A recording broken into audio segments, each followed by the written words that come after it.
ala sayyidina Muhammadinil Fatihi lima ughliqa khatimi lima sabaqa wan nasiril haqqi bil haqqi wal hadi ila siratikal mustaqim sallallahu alaihi wasallam haqqa qadri wa miqdar adim lisani wahdi qalbi bi haqqi sayyidina Muhammadin sallallahu alaihi wasallam.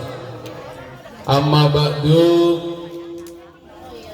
hadratil mukarramin, para alim, para ulama yang saya taati, yang saya hormati, akhina kiram Kiai Sayuti, akhina kiram Ustadz Ghafur, akhina kiram Ustadz Ma'arif, akhina kiram Ustadz Sofyan,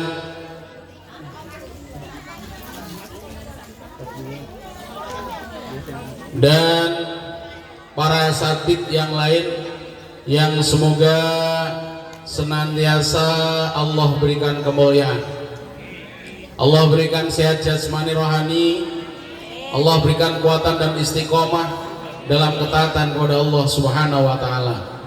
Amin ya rabbal alamin. Pak Nus, itu kopinya boleh diantar ke sini Pak Nus.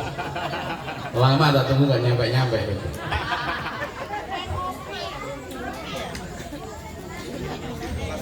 Oh, udah ada nih Pak Nus.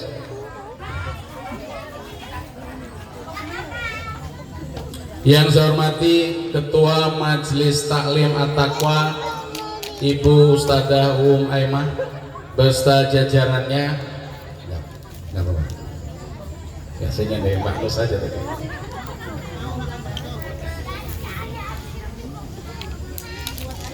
Ketua Majelis Taklim RT 05 beserta seluruh staf dan jajarannya, semoga senantiasa dimuliakan Allah Subhanahu wa taala, diberikan kesabaran istiqomah, sehat jasmani rohani untuk senantiasa di jalan yang Allah ridho. Amin ya rabbal alamin.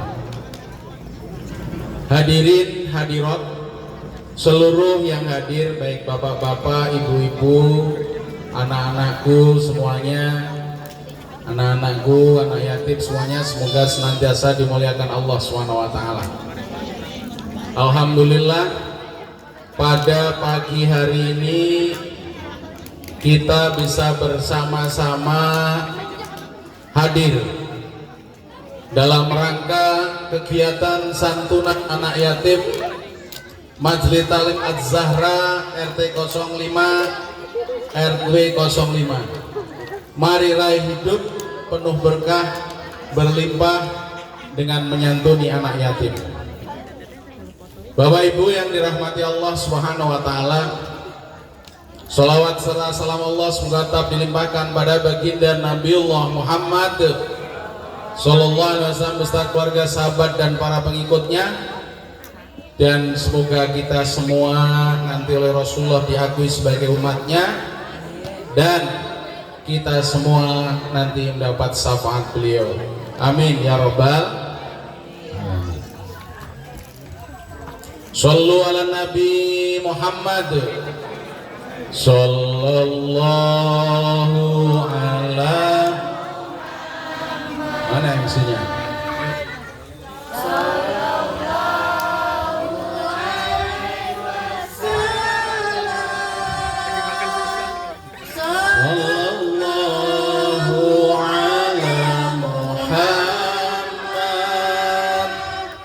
Sallallahu alaihi wasallam. Bu, sehat? Alhamdulillah. Terima kasih Mas. Kita momentum santunan anak yatim yang biasanya di tanggal 10 Muharram, walaupun lewat tidak apa-apa, tapi mari momentum ini adalah sekaligus momentum tahun baru Hijriah. Kalau tahun baru Hijriah, Bu, tahun baru pengen lebih baik apa tidak, Bu? Siapa yang lebih baik dari kemarin? Fawarobihu, orang yang beruntung. Kalau pengen lebih baik, kuncinya apa? Yang pertama, muhasabah. Apa, Bu? Muhasabah itu bahasa psikologinya introspeksi. Bahasa kitanya evaluasi atau mencoba melihat, menilai, mengoreksi apa yang telah dilakukan. Jadi kalau pengen tahun ini lebih baik dari tahun kemarin, tentunya harus muhasabah. Setelah muhasabah, setelah introspeksi, yang baik disyukuri dan terus dilanjutkan. Bu, siap? Yang sudah istiqomah baik dilanjutkan dan disyukuri. Nah, kalau muhasabah itu yang baik dilanjutkan. Ibu udah ngomong lembut sama suami, baik sama suami, hidupnya diridhoi suaminya, itu baik disyukuri. Dalam muhasabah juga ditemukan ada yang kurang, ada yang salah, ada yang perlu diperbaiki, maka momen tahun baru diusahakan adalah hijrah. Ini makan bakso atau dengerin saya, nggak tahu. Abang lihat badut. Ini kehormatan buat saya, Pak Wondo kasih badut. Moga-moga nanti istiqomah di badutnya, ngaji terus rajin. Ya. Jadi setelah masa ada yang dulu ada, harus hijrah, harus berubah, harus pindah dari yang buruk kepada yang baik. Nah, itu kalau momen tahun. Ketika yang baik sudah diperbaiki, yang perbaik terus dipertahankan dan disyukuri, yang salah diperbaiki, selanjutnya bagaimana hidup ini istiqomah dalam ketaatan kepada Allah Subhanahu wa Ta'ala. Ini yang penting. Termasuk hari ini ibu-ibu, bapak-bapak RT 05 menyantuni anak ya. Coba baca surat Al-Maun ayat 1 sampai 3 saja. Bareng. 1, 2, 3. Yang kenceng. Nah, kurang kompak. 1, 2, 3. Bantu pakai itu kamu.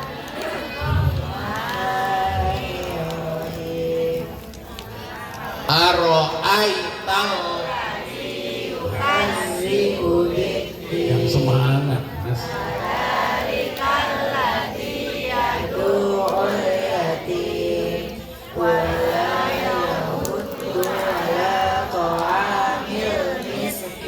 Diulang sekali lagi. Bismillah bareng. Bismillahirrahmanirrahim.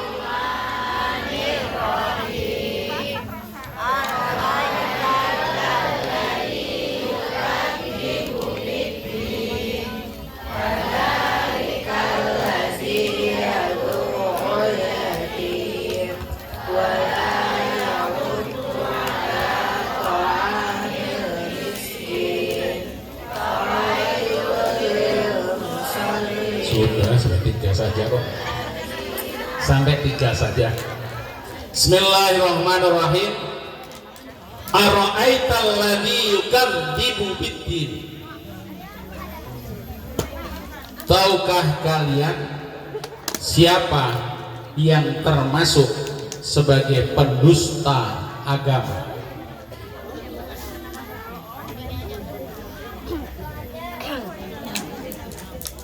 alladzi yadu'ul yatim. Fadzalikal ladzi yadu'ul yatim. Mereka itulah orang-orang yang menghardik anak yatim.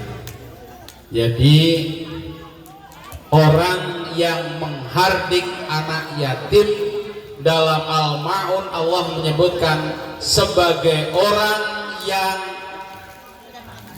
menjadi pendusta agama. Artinya apa, Bu? Dalam hidup perlu ketaatan kepada Allah terjaga, tapi secara sosial harus bermanfaat. Sehingga Allah menyebutkan siapakah yang menjadi pendusta agama?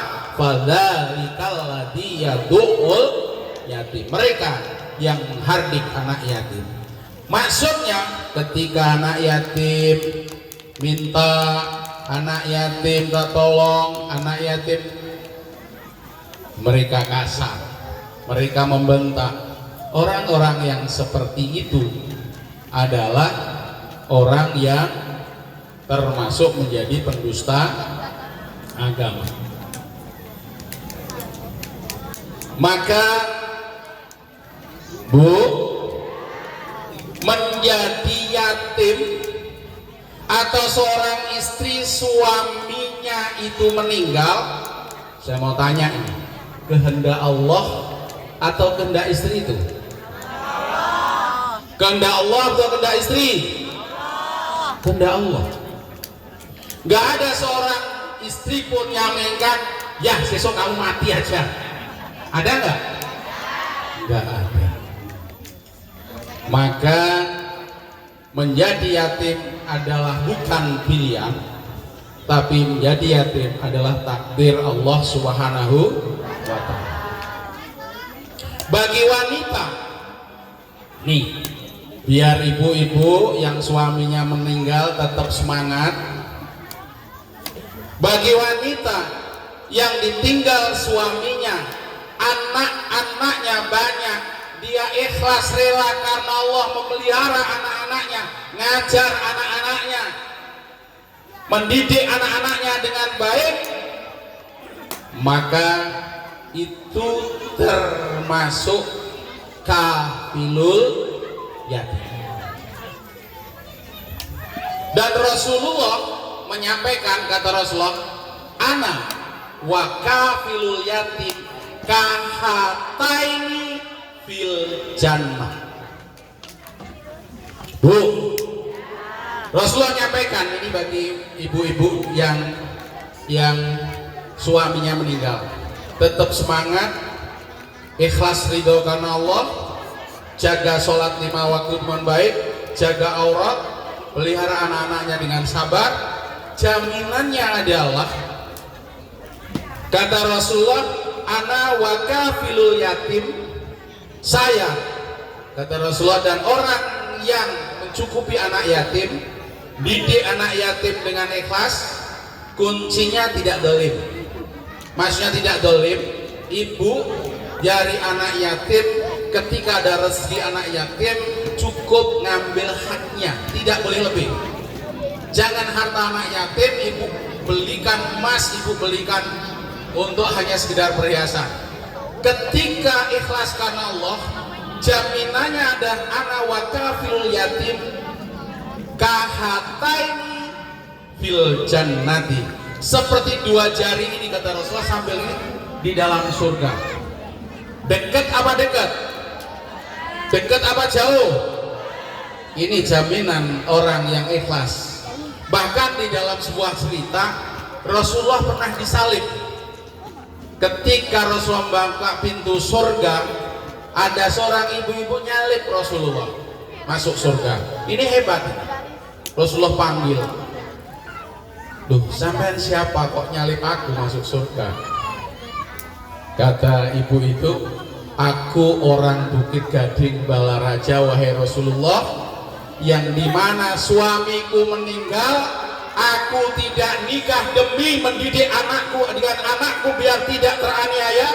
Jadi kalau ibu memutuskan tidak nikah, niati karena Allah, niati mendidik anak agar menjadi hamba Allah yang soleh atau solehah, yang dalam hidupnya dalam ridho Allah, ibu dijamin ahli surga. Amin. Semoga siapapun yang sabar nih di anak jadi ahli surga. Termasuk keluarga besar RT 05 hari ini mengadakan kegiatan seperti ini, bagian dari kepedulian, bagian dari rasa sosial, peduli dengan anak yatim. Moga-moga warga RT 05 juga menjadi hamba Allah yang digaransi Rasulullah kahataini fil jannah. Amin ya rabbal. Problemnya sekarang, Bu, yang suaminya masih ada.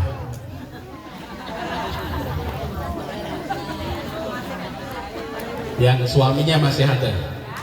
Kalau tadi yang suaminya sudah meninggal. Rasulullah menyatakan nih, yang suaminya masih ada biar bersyukur, biar nggak galak sama suaminya, yang hidupnya diridhoi suami. Bersuaminya menjadi tempat tameng ibu menjadi ahli surga. Ya. Kalau suaminya wafat, tadi dijamin asal sabar, ikhlas karena Allah, niati karena Allah didik anak, jadi ahli surga. Nanti berdampingan dengan Allah. Nah yang jadi problem kan ibu-ibu yang suaminya masih ada, dijamin nggak ahli surga? Bu, dijamin nggak kira-kira? Kata Rasulullah, "Idza sholat khamsaha wa shomat sahroha wa hafidot farjaha wa ta'at zawjaha." Jika sholatnya terjaga, puasanya dilaksanakan, kehormatannya dijaga, tidak selingkuh, tidak zina di luar, wa ta'at zawjaha, dan taat kepada suaminya. Bu, paham gak? Dengar gak? Kalau dengar saya lanjutin. Apa tadi? Sholatnya di kedua, puasa Ramadan dilaksanakan. Ketiga, kehormatannya dijaga. Keempat, taat suaminya. Nanti Bu, orang Bukit Gading yang kayak begitu, sama suaminya taat, sama suaminya enggak, suka buat suaminya jengkel, suaminya betah di rumah, nanti di hari akhirat kata Rasul, kilalaha, akan disampaikan kepada wanita tersebut, udkhulil jannata min ayyi abwabi sitti. Silahkan Anda masuk surga dari arah pintu mana saja yang kamu kehendaki. Artinya apa? Dua posisi sama-sama bisa menggapai pintu surga. Istiqomah dengan jalannya masing-masing, ikhlas dengan jalannya masing-masing. Yang punya suami tetap bisa syukur, Allah beri kesempatan punya suaminya masih hidup. Bayangin sekali-kali Bu, kalau suaminya masih ada, kalau tidur tiap hari sendiri gitu, biar lembut nih sama anak yatim. Kembali lagi Bu, tadi yang masih punya suami, artinya dia komitmen dengan apa yang Rasulullah sampaikan, man nakaha lillah wa ankaha lillah istahaqqa wilayatillah. Siapa yang nikah dulu, ibu nikah karena Allah.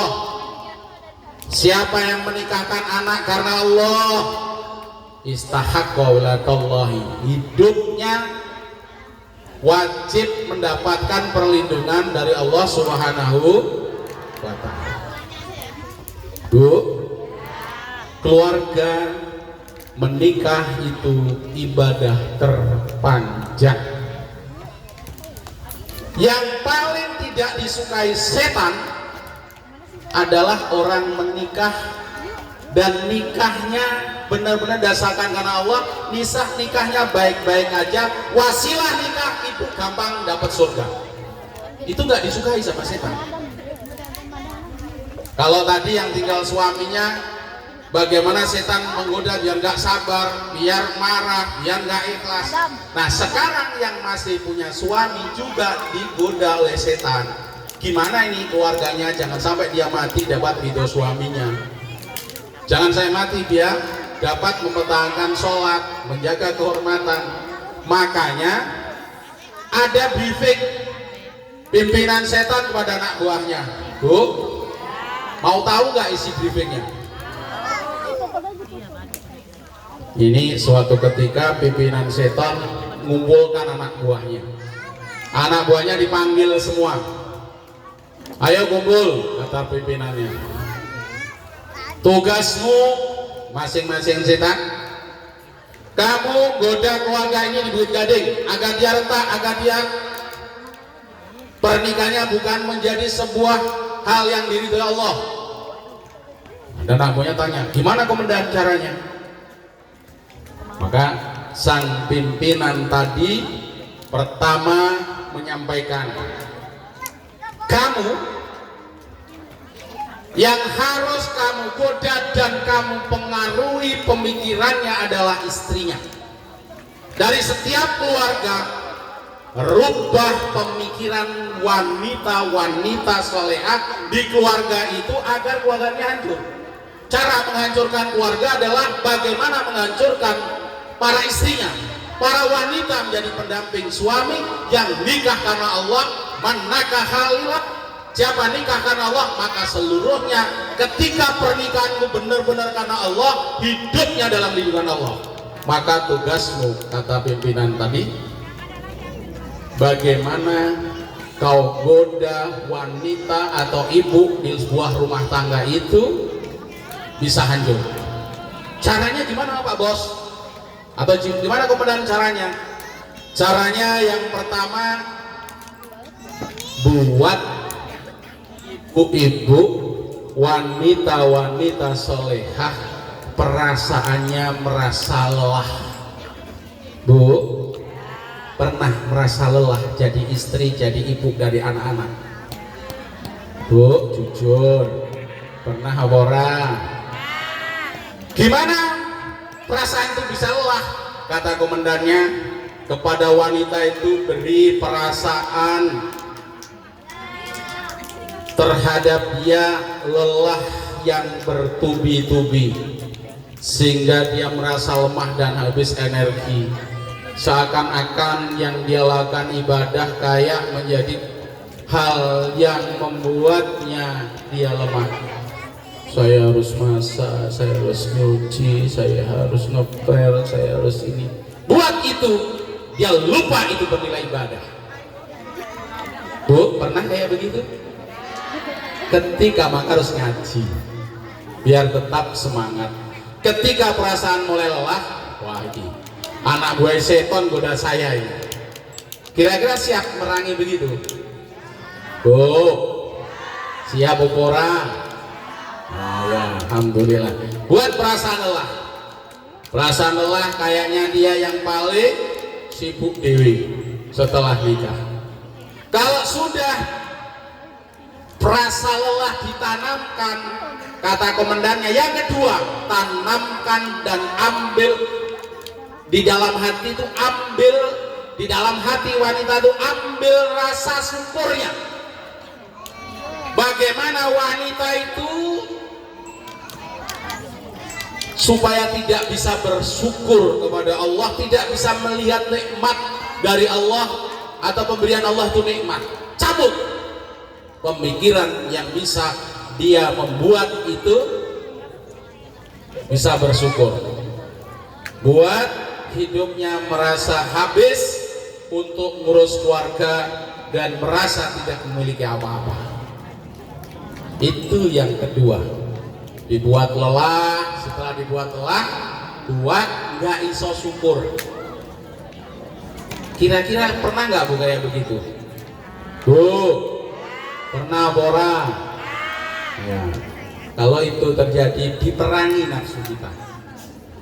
Ketika kita sudah bicara nggak merasa syukur, berbahaya. Terus apalagi? Kata komandannya, kalau kamu sudah dia perasaan kamu buat lelah, kamu cabut rasa syukurnya, buat dia menjadi orang yang tidak percaya diri. Jadi wanita itu digoda duluan. Maka pantas kadang-kadang yang nggak kuat dan nggak bisa mengendalikan diri itu ngomel-ngomel di rumah. Maka Pak, menjadi suami yang baik, kalau istri ngomel-ngomel dengerin aja Pak. Ngomelin balik. Dengerin dulu biar lepas, jangan saat ngomel diberi nasihat. Jadi kalau sudah dibuat tidak percaya diri, timbul rasa kurang terus sama materi.